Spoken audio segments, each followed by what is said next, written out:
नमस्कार मित्र, मी आता डाळिंब भगवा प्लॉटमध्ये आहे. आज सकाळी डाळिंब भगवा प्लॉट नंबर 2मध्ये फवारणी 7 वाजता सुरू केली होती. ते तुम्हाला व्हिडिओ पोस्ट केलेला आहे. त्याच्यासोबत आता प्लॉट नंबर 3 ह्याच्यामध्ये सुद्धा फवारणीचं नियोजन होतं. आता प्लॉट नंबर 3 आपण 15 जानेवारीला पहिलं पाणी दिलेलं आहे. 15 फेब्रुवारी, आज 17 तारीख, 18 तारीख, म्हणजे 1 महिना 2 दिवस कंप्लीट झालेले आहेत. त्या हिशोबाने आता त्याचं राहिलेलं आता बूम फ्लावर 04037 याची फवारणी राहिलेली आहे. तर मग आज काय केलं, त्या हिशोबानं बूम फ्लावर नायट्रोबेंजिन 20% नेहमी सांगत असतो मी. आता काही शेतकऱ्याचं म्हणलं होतं, सर नायट्रोबेंजिन, मी मागच्याच व्हिडिओ म्हणलं होतं की जर कोणाला त्याला तसं वाटलं तर स्वतःचा डिसिजन घेण्यास काही हरकत नाही.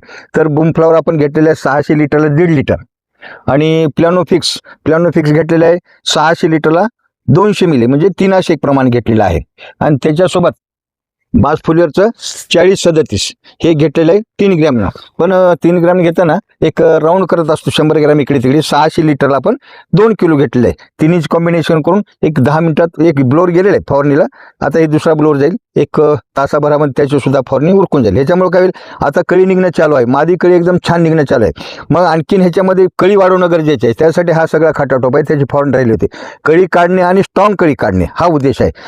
तर जे शेतकरी बांधव प्लॉट नंबर 3 सोबत आहेत, भगवा प्लॉट नंबर 3 सोबत, त्यांनी आज नियोजन करा आणि उद्या फवारणी करून घ्या. म्हणजे मॅक्झिमम कळी निघण्याचा कळी काढण्याचा प्रयत्न करायचा असतो. कळी ॲटोमॅटिक फार मग मेल निघेल फिमेल निघेल ते काही माहीत नसतं आपल्याला.